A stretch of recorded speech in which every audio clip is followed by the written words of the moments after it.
하나님 아버지, 오늘 이 주의 말씀을 통해서 우리에게 주시는 귀한 진리의 교훈, 우리로 받고 우리의 삶에 적용할 수 있도록 역사하옵소서.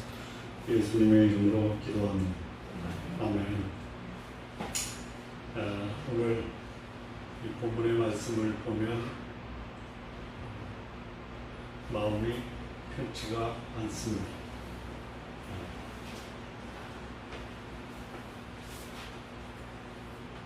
오늘은 솔로몬의 아들 르호보암이 왕위에 오르는 과정에서 나라가 견고해지는 것이 아닌 오히려 분열되는 참담한 그 역사의 시작을 본문이 기록을 하고 있습니다. 자, 솔로몬 왕과 르호보암 왕이 왕위에 오를 때 그 분명한 차이가 있습니다. 자, 솔로몬은 그의 아버지 다윗으로부터 영적인 유산을 받았습니다. 말하자면 하나님의 율례와 법도와 규례를 지키는 것이 내게서 날 후손이 이스라엘의 왕위에서 끊어지지 않고 계속 이어진다라는 영적 유산을 받습니다. 뿐만 아니라 물질적 유산도 받았습니다. 그리고 세상적으로 돈에 넘치는 복을 유산으로 받은 왕이 솔로몬입니다. 이런 솔로몬에 비하면 르호보암은 영적으로 받은 유산이 기록이 되어 있지 않습니다. 다시 말하면 하나님의 말씀과 율례와 규례와 법도를 지키면 내 자손이 이 땅에서 왕위에 오르는 것이 끊어지지 않는다라는 유산을 유언을 받은 기록이 없습니다. 그렇게 중요한 하나님의 백성으로서의 유산이 아버지 솔로몬으로부터 아들 르호보암에게 전달되었다라는 말이 없어요. 왜 그랬을까요? 아버지 솔로몬이 아들 르호보암에게 그렇게 유언을 남길 만한 삶을 살지 못했다라는 거죠. 오히려 그것을 유산으로 물려주면서 아들에게 너는 이렇게 살아라 라고 한 적은 없지만 그렇게 살았어요. 우상 숭배를 하고 하나님을 대적하고 아마 그런 유산을 남기지 않았는데 아버지 솔로몬은 아들에게 보여주고 살았던 삶의 모습이 우상 숭배와 하나님을 대적하는 것을 아들 르호보암이 보고 그것을 받았다라는. 인간적으로 보면 아버지 솔로몬이 백성들을 채찍으로 다스렸어요. 그래서 아버지로부터 간접적으로 물려받은 유산이 뭐냐면 백성을 편하게 하면 오히려 덤벼지니까 백성들을 채찍으로 다스리라 라고 하는 그 무언의 유산을 받았다라고 봅니다. 이게 솔로몬과 르호보암의 유산의 차이인데 경건하고 덕이 되고 그리고 백성들을 사랑하라라고 받은 유언이 그대로 지켜지지 않죠. 하물며 우상 숭배와 백성을 채찍과 멍에로 다스린 왕으로서의 바람직하지 못한 유산을 받은 그 아들은 어떻게 되겠느냐. 좋은 유산을 물려받은 아들도 유산대로 살지 못하는데 오히려 부정적인 유산을 받은 아들은 오늘 이 르호보암이 보여준 삶, 르호보암 전체의 삶을 보면 그가 하나님 앞에서 경건했다라는 기록이 하나도 없어요.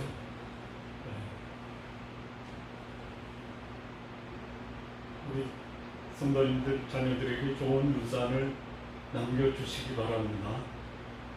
그런데 그 물려준 유산대로 살면 진짜 감사하고 감격하고, 그 소위 그 가슴 터지는 그 감격을 하나님의 은혜로 받으십시오.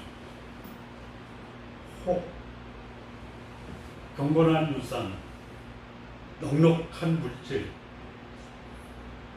또 인간관계를 바르게 하라라는 유산을 남겼음에도 불구하고 나의 자녀들이 그렇게 살지 못한다 해도 너무 놀라지는 마시죠.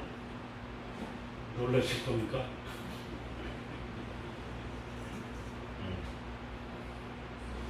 그런 말 있잖아요. 내 마음대로 안 되는 거. 뭐죠? 골프. 가시가 골프요.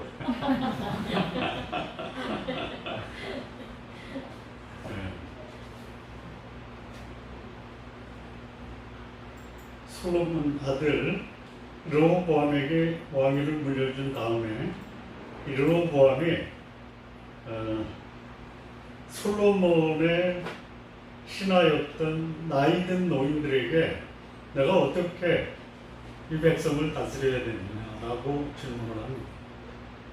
그때 이 노인들은 백성들을 섬기면은 백성들이 영원히 당신을 왕으로 모실 거다. 당신의 아버지가 백성들을 철저으로 괴롭게 했는데 당신은 그렇게 하지 마라. 그런 자문을 합니다. 그런데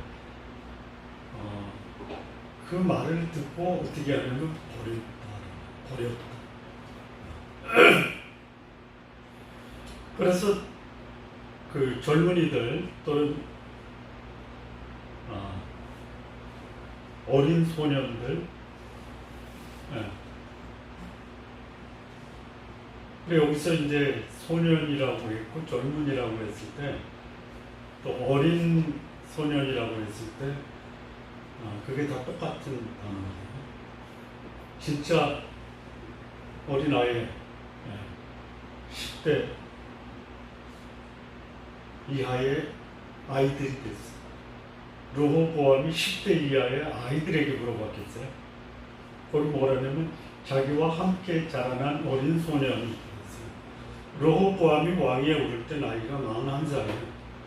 그래서 르호보암하고 함께 자라난 어린 소년들이라고 한다면 젊은 성인들, 40대 이하의 젊은 청년, 그리고 왕궁에서 르호보암과 함께 자랐던 젊은 신하들에게 자문을 구한 거예요. 젊은 신하들이 보니까 앞으로 내 날이 장구하고 솔로몬이 통치한 것을 보니까 돈과 힘으로 나라를 다스렸어요. 그리고 자기가 원하는 대로 다 했어요.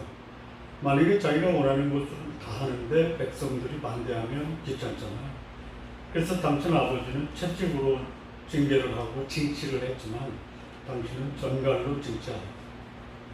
그래서 소위 말하면 그 독재의 폭력 정책을 이렇게 자문을 합니다. 그 자문을 르호보암이 받아들여요. 아버지는 유산을 안 내리고 그래도 지혜로운 노인의 말은 거절하고 자기와 유사한 생각, 권력의 맛을 보았던 젊은 사람들이 이 권력을 유지하기 위한 수단으로 선을 베푸는 것이 아니라 악행을 하라라고 권면한 것을 받아들입니다. 자, 르호보암이 악행을 한 원인이 환경적 요인입니까? 아니면 소위 사고, 생각의 문제입니까? 환경적 요인은 그가 악행을 해야 할 이유가 없죠. 뭐가 문제예요? 생각입니다. 여러분, 진짜 이게 놀라운 건데요. 우리가 평상시에 자주 얘기를 하는데 그게 진리이고 놀랍다라는 생각이 거의 없이 그냥 쓰는 것들이 너무 많아요.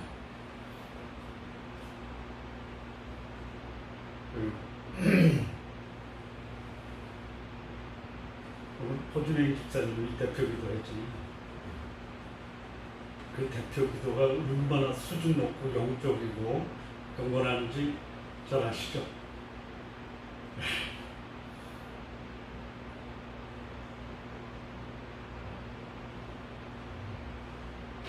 그런데 우리가 그런 삶을 사는 것은 그렇게 기도한 것과는 다를 수 있다라는 거예요. 자, 어떤 사람은 좋은 말 듣고도 빗나가죠. 어떤 사람은 좋은 말씀은 아니지만 어떤 말을 듣고 마음의 감동을 받아서 삶의 변화가 일어나죠. 환경이 우리의 삶을 변화시키는 것이 아니라 우리의 생각이 우리의 삶과 환경을 변화시키는 거예요. 이 르호보암의 삶에 영향을 준 것이 뭐냐면 친구다, 환경이다가 될 수도 있지만 극히 적은 거예요. 무엇이죠? 르호보암의 생각이에요. 한 사람의 생각이 어떠하면 그 무인도 그러하다고 했어요. 우리 옛말에 일체유심조라는 말이 있어요. 또 무릇 지킬 만한 것보다 내 마음을 지키라. 생명의 근원이 위에서 난다. 이게 다 똑같은 말이에요. 그러니까 그 사람의 인생은 그 사람의 생각이 바꾼다. 그 생각 진짜 잘해요. 근데 그 생각이 근거가 있어야 돼요. 르호보암의 행동을 바꾼 것이 아버지로부터 받은 유산 중에 경건한 유산이 없잖아요. 없어요. 그러다 보니까 그가 택한 소위 왕으로서의 정치적 대안을 노인과 젊은이 둘에게서 받은 거예요. 그리고 취한 게 뭐예요? 젊은이들의 악한 제안을 받아들인 거예요. 왜? 그게 내가 취할 왕으로서의 정책이다라고 생각을 한 거예요. 그 생각이 한순간에 바뀔 수도 있지만요, 평생에 안 바뀔 수 있어요. 우리 옛말에 그런 말 있잖아요. 이제 철들려나? 아니, 철 들기 전과 철 들기 후에 그 차이가 뭐예요? 우리 성도님들 철 다 들으셨죠? 안 들었어요? 아직까지 안 들으면 어떻게 들어요? 한순간에 철이 들었느냐 안 들었느냐가 인생이 바뀌어지는 거예요. 생각을 바꾸기가 쉽지가 않아요. 소위 바뀌지 않는 생각을 뭐라고 그래요? 고정관념이라고. 여기에 딱 묶여 있으면요, 그 생각이 내 인생을 결정합니다. 영국의 그 의사이면서 사회운동가였던 사무엘 스마이스라는 사람이 있어요. 그분이 쓴 책이 영국 고전의 최고예요. 사실은 섹스피어보다 그분의 책이 더 영국 국민에게는 영향을 많이 줬는데, 그분이 쓴 책 중에 전 세계의 지도자들이 필독서로 읽혀지는 책이 있어요. 인격론이라는 거. 생각을 심으면 행동을 낳고, 행동을 심으면 습관을 낳고, 습관을 심으면 뭐죠? 인격을 낳고, 인격을 심으면 인생을 낳는. 한마디로 정리하면 생각이 운명을 결정한다. 그러니까 솔로몬에게는 이 결정적으로 생각을 바꿀 수 있는 그런 경험이 없었어요. 그리고 그는 그 길로 간 거예요. 부모에게 자식에게 남길 중요한 유산이 있잖아요. 바른 가치를 남겨줘요. 그 가치가 삶에 정착될 수 있도록 습관을 길러줘야 돼요. 그리고 그 말을 한 부모와 자녀 사이에 아름다운 추억을 만들어야지. 이게 부모가 자녀에게 남겨줄 최고의 유산.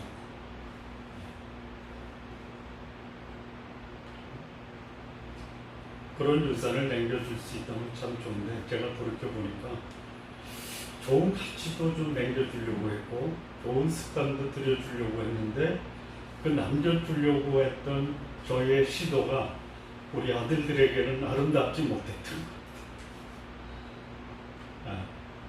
그러면 다 헛수고가 될 수도 있다. 혹시 모르죠. 나중에 철이 들어서 변화된 삶을 지금 잘못 산다라는 게 아니야. 아버지가 전해준 가치와 삶의 중요한 원칙 앞에서는 다르다. 자, 이 솔로몬 아들 르호보암 때 나라가 갈라지잖아요.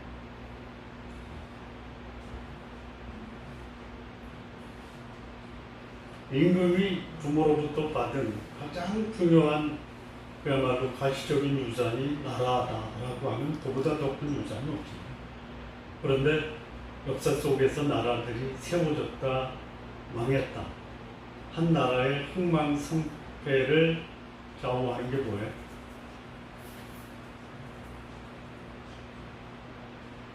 혹시 이런 말씀 들어보세요? 이게 이제 중국의 고전 순자라는 책에 나오는데요. 거기에 왕제편이라는 그 부분이 있어요. 거기에 무슨 말이 나오냐면 군주민수라. 들어보셨어요? 군주민수. 임금은 배고 백성은 무리다. 군주민수예요. 그래서 임금이 탄 배를 백성이라는 물이 원하는 곳으로 인도할 수도 있고, 배를 탄 군주가 백성을 괴롭게 하면 백성이라는 물은 임금이 탄 배를 뒤집을 수도 있다. 나라를 위협받고 한 공동체를 위협받고 한 가정을 위임받은 소위 지도자들은 그 구성원들의 마음을 얻을 수 있어야 된다. 그렇지 않으면 그가 지도자로 있는 나라든 공동체든 가정이든 뒤집어진다. 지금 르호보암이 보여준 그의 왕으로서의 정책적 판단은 나라를 뒤집어 버렸다. 자, 이 본문에서 오늘 우리는 르호보암이 나라를 분열시키고 또 그 분열로 인해서 갈라진 나라의 또 다른 왕의 모습이 모두 다 하나님을 대적하는 우상을 숭배하는 나라로 몰아갔다. 오늘 본문에서 르호보암이 택한 정책과 그로 인해서 벌어진 이스라엘의 분열에 대해서 한번 조금 더 부연해서 말씀을 드리겠습니다. 자, 첫 번째 이 4절에서 11절은 르호보암이 노인들, 그 백성을 위한 충원보다는 젊은이들의 백성에 대한 악한 제안을 따른 것이 나라가 분열된 결정적인 원인입니다. 근데 여기에 빠진 게 있어요. 하나님 나라의 임금이 노인의 말도 들어야 되고 젊은이의 말도 들어야죠. 그렇죠. 정작 들어야 될 말씀이 뭐예요? 네? 그렇죠. 네. 노인의 말도 듣고 젊은이의 말도 듣고 최종 결정하기 전에 누구의 음성에 귀를 기울여야 되느냐? 하나님의 말씀에 귀를 기울여야 되는데, 그러면 노인들은 경험이 많으니까 지혜로운 분이에요. 젊은이들은 감정과 또 자기 욕망에 영향을 받을 수 있어요. 르호보암은 노인들의 지혜의 말에 귀를 기울이는 그것을 버려요. 버렸다고 그랬죠. 여기 사절에 보면 왕의 아버지가 우리의 멍에를 무겁게 했다. 그런데 지금 왕의 아버지가 우리에게 시킨 고역과 무거운 멍에를 가볍게 하라. 그래야 하시면 우리가 왕을 섬기다. 8절 보면요, 왕이 노인들의 자문을 버려요. 최종적으로 의사 결정하기 전에 일단 노인의 말을 듣고 그걸 버리고 젊은이의 말을 들은 거예요. 그러니까 다 듣고 르호보암이 고민하면서 무엇을 할 것인가를 결정한 것이 아니고 노인의 말을 듣고 그걸 일단 버리고 젊은이들을 찾아가는 건 괜찮아요. 그래서 두 말을 다 듣고 하나님 제가 어떻게 해야 됩니까? 라고 자문해야 되는데 하나님께는 자문을 안 구해요. 이게 하나님의 나라에 하나님이 세운 지도자들의 모습일 수 있다라는 거죠. 그게 놀랍지 않아요? 놀랍지도 않죠? 놀라워하실 나의 의사결정은 그 원칙과 기준을 어디다 둬야 돼요? 변하지 않는 진리의 말씀인 하나님 말씀에 내 의사결정의 최종적 원칙과 기준으로 삼아야 되는데 안 그랬다. 하나님의 말씀을 원칙과 기준으로 삼지 않으면 차선책으로 지혜로운 노인의 말을 들어야 되는데 그것도 버려요. 그리고 충동적이고 욕망에 사로잡힌 젊은이들의 말을 채택했다. 이게 자기는 그렇게 하면 나라를 확실하게 장악할 것이다 라고 생각해서 젊은이들의 말을 택했지만 그것이 그냥 한순간에 무너져요. 3일 만에 무너져요. 3일 천하예요. 3일 천하. 이런 일이 벌어지는 거예요. 이런 일이.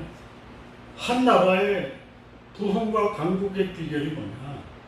지도자를 백성들이 신뢰하고 존중하고 사랑하면 돼요. 근데 군주, 지도자가 백성들의 사랑과 신뢰와 존경을 잃어버리면 나라는 무너집니다.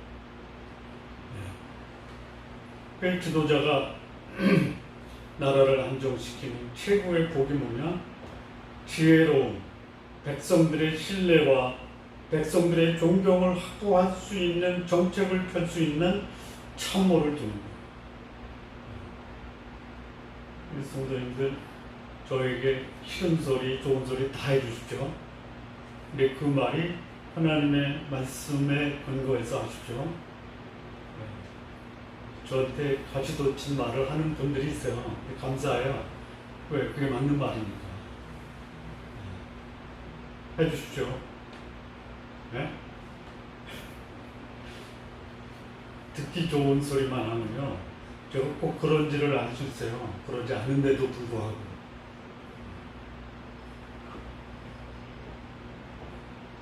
선하고 지혜로운 지도자가 백성들의 배척을 받는다? 그럴 수도 있지만 선하고 지혜로운 지도자가 백성의 신뢰와 사랑과 존경을 받는 것이 오히려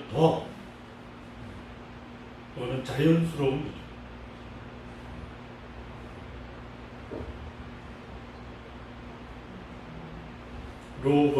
르호보암은 왕의 초기에 백성을 위한 정책이 아닌 자신의 권력을 강화하는 방법으로 정책을 펼쳤다. 자신의 자리와 지위와 특권을 지키려다가 오히려 가진 거 잃어버리는 참담한 결과를 가져온 것입니다. 왕뿐만이 아니라 소위 한 공동체의 지도자는 사람들의 제안에 귀를 기울여야 되지만 사람들의 마음을 얻을 수 있는 제안이냐 거기에 더 진지하게 관심을 가질 필요가 있다라는 것입니다.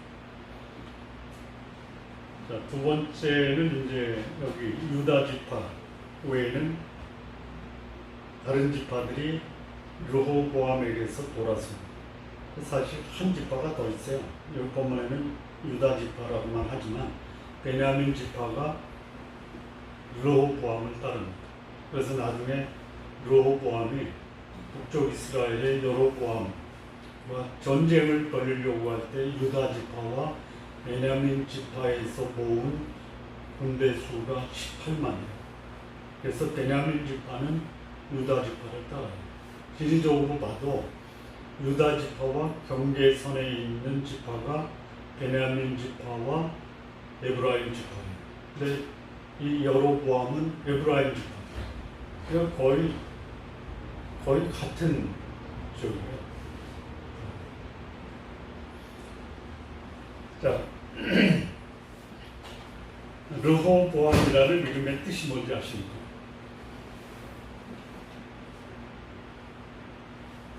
모르시죠?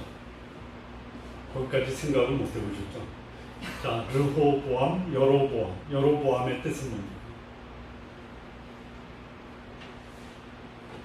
르호브, 여로브, 그리고 플러스 암. 암이라는 뜻은요, 백성이에요. 르호브, 이거는 크게 하다. 여로브, 증가시키다. 그러니까 르호보암은 뭐냐면 백성을 크게 하는 자예요. 백성을 크게 하는 자라고 아버지 솔로몬이 자기 아들 르호보암의 이름을 그렇게 지은 거예요. 아마 자기 이름을 생각하면서 내가 왕이 되면 백성들을 크게 하겠다라는 생각을 한두 번쯤은 할 수도 있었겠다라는 생각이 들어요.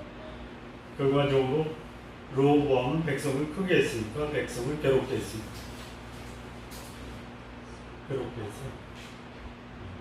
백성을 크게 하라라고 임금으로 세웠는데 그 이름에 걸맞는 역할을 하지 못하고 오히려 백성을 괴롭게 합니다. 백성을 괴롭게 하면 백성들이 떠나갑니다. 사람을 폭행이나 폭종으로 다스릴 수 없다라는 것이 역사의 증언이에요. 오늘날에도 변함이 없어요. 백성을 이롭게 하고 백성을 크게 섬기는 자가 나라의 지도자가 되면 그 지도자도 백성들로부터 신뢰와 존경으로 안정적 지도력을 펼칠 수 있지만 백성을 이롭게 하겠다라는 말은 했지만 결과적으로 백성을 괴롭게 하면 그 지도력은 백성들로부터 거부당합니다. 이게 역사적 교훈이고 오늘날 그대로 반복되고 있다. 자, 세 번째는요. 그래서 나눠져요. 10지파, 그러니까 유다 지파와 베냐민 지파는 르호보암을 따르고 다른 10지파, 북쪽과 요단 동편의 나라는 여로보암을 따라요. 자, 여로보암이 임금에 오를 때 여로보암에 대해서 예언한 사람이 아히야라고 하는 선지자가 있어요. 이 선지자가 솔로몬이 하나님을 대적하고 우상 숭배하고 백성들을 괴롭히니 이 나라를 나누어서 너에게 더 주겠다. 그 아히야라는 선지자가 여로보암을 만났을 때 자기가 입고 있던 옷, 그것을 12조각으로 찢어요. 찢어 10개를 여로보암에게 줍니다. 그러면서 하는 말이 뭐냐면, 내가 여호와의 율례와 규례와 법도를 지키고 백성들을 섬기고 사랑하고 하나님 앞에서 거룩한 삶을 살면 내 나라가 다윗에게 말하고 솔로몬에게 말했던 그 동일한 약속을 여로보암에게 해요. 거룩한 삶을 살고 백성을 기시 여기면 내게서 날짜가 끊어지지 않아요. 그러니까 왕도 아닌 일개 백성에게 하나님의 선지자가 나타나서 엄청난 약속을 해요. 그런데 그 약속을 받은 여로보암이 10개 지파의 임금이 되자마자 그가 단행한 정책이 뭐냐면, 소위 제사를 드리러 예루살렘에 가는 북쪽 이스라엘 지파 사람들, 그들을 막아요. 그러니까 에브라임 지파하고 베냐민 지파가 유대 지파의 경계선에 있어요. 그래서 이 에브라임이 어떻게 하냐면 남쪽에 있는 소위 하나님의 단을 세웠던 베델이라고 하는 곳이 있어요. 베델이라고 하는 곳에 금송아지 산을 세우고, 북쪽에 있는 사람은 단이라고 하는 지역에 금송아지를 세워요. 만약에 북쪽의 사람들이 예루살렘 유다 지파 땅에 와서 하나님을 경배하면 백성들이 유다로 갈 것이다, 내 나라가 위험해진다, 막아버려요. 경계선을 주고 여기 하나님이 있다, 베델과 단에 금송아지를 세워놓고 이것이 너희 하나님이다라고 얘기해요. 자, 여기서 여로보암이 남쪽의 솔로몬과 르호보암이 우상을 섬기다가 망해요. 망한 나라의 정책을 여로보암이 고스란히 택했다. 몰라서 택한 거예요? 아니에요. 내 백성이 남쪽 유다로 가서 제사를 드리면 언젠가는 내 나라가 다 유다의 복속이 될 거다. 그걸 막자라고 합니다. 내 권력을 유지하기 위해서 그는 하나님이 아닌 우상을 택합니다. 만약에 이렇게 했다, 어떻게 했냐? 솔로몬과 르호보암이 우상 때문에 하나님의 저주와 진노를 받아서 나라를 망하게 했다면, 나는 비록 예루살렘에는 못 가도 나는 하나님을 섬기는 거룩한 하나님을 섬겨야 되겠다. 그러면 남쪽의 유다 백성이 르호보암이 우상을 섬기는 것을 보고, 야, 진짜 북쪽의 여로보암은 하나님을 섬기는 거룩한 나라다. 그러면 북쪽 사람들이 남쪽으로 가겠어요? 남쪽 사람들이 북쪽으로 오겠어요?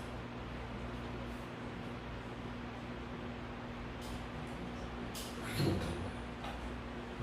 하나님의 축복으로 나라의 10분의 10을 물려받은 여로보암이 나라를 망치는 정책을 처음부터. 그래서 북쪽에 이스라엘이 있잖아요.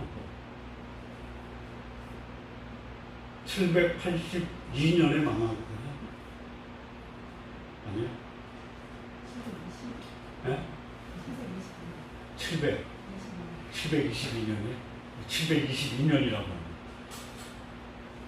한 임금도 경건하고 하나님 앞에 거룩한 임금이 없었어요. 남쪽은 그래도 몇 명 있어요. 극히 죽어요. 제가 아까 말씀드린 것처럼 경건한 유산을 물려받았느냐? 아니에요. 한 임금도 경건한 유산을 물려받은 임금이 북쪽에는 남쪽은 없어요. 북쪽은 한 명도 없고 남쪽은 몇 명 있어요. 아사와 여호사밧. 근데 이들도 인생 말년에 다 무너져요. 히스기야 무너져요. 마지막 이스라엘의 불꽃처럼 일어났다 순식간에 사라진 요시야도 무너져요. 이들이 잠시 철이 들었던 거예요. 무너져요. 그러니까 내가 왕이 됐다라고 하는 이 절대 권력 앞에서 그들은 권력을 지키려고 했지, 이 권력을 주신 하나님의 뜻에는 무관합니다. 아까 말씀드린 것처럼 여로보암의 뜻이 뭐냐면 백성을 증가시키다라는 거예요. 자기 노력 없이 백성들 11분의 10을 얻었어요. 그러면 이 백성들을 안정시키고 또 나라를 강하게 하기 위해서는 그 나라를 세우신 하나님이 그에게 요구하는 것 미리 말씀을 드렸다. 근데 그가 취한 첫 번째 정책이 뭐냐? 하나님을 버리고 우상을 섬기는 것을 북쪽 이스라엘의 최초의 정책으로 채택을 합니다. 성도님들, 하나님 주신 은혜와 축복을 마음껏 누리되어 거룩하고 경건하며 사람을 귀하게 여기시는 삶을 사시기 바랍니다. 이게 하나님이 여러분에게 주시고자 하는 축복이에요. 축복. 그런데 여기 르호보암이나 여로보암 그러지 못합니다. 결정적인 요인은 뭐냐? 절대적인 기준 하나님의 말씀이 아닌 소위 악한 정책을 제안하는 참모들의 시들렸다. 지도자 옆에 지혜로운 자도 필요하고 진취적인 자도 필요하고 용맹한 자도 필요해요. 무엇보다도 중요한 참모는 뭐냐? 결정적일 때에 하나님 앞에 무릎 꿇게 하는 주죠. 백성을 아끼고 사랑하는 자가 한 공동체의 지도자가 되어야 된다. 그의 욕망을 위해서 다수의 국민을 괴롭히는 지도자. 그는 결국 자신의 존재 가치도 인정받지 못하고 나라는 분열시키는 결과를 가져옵니다. 이 르호보암과 여로보암. 그들이 택한 정책, 나라를 혼란시키고 나라를 분열시키고 나라를 비도덕적이고 경건치 못한 나라로 만들어갑니다.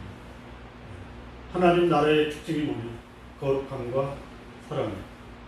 하나님 앞에 거룩한 삶을 살고 백성을 기시 여겨야 되는데 거룩하지도 못하고 사람을 기시 여기지도 못하는 지도자, 하나님과 사람으로부터 버림받아 그리고 그의 욕망은 결국 그 욕망의 주인공을 파멸시킵니다.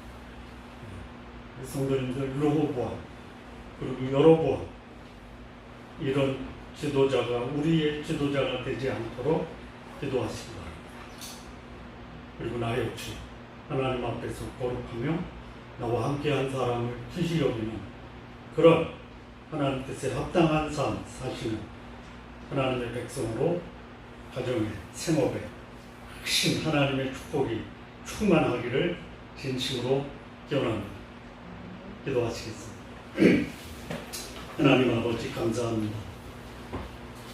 하나님 앞에서 또 사람 앞에서 거룩하며 사람들을 기시 여기는 우리 성도님들 모두 되게 하여 주옵소서. 예수님의 이름으로 기도합니다.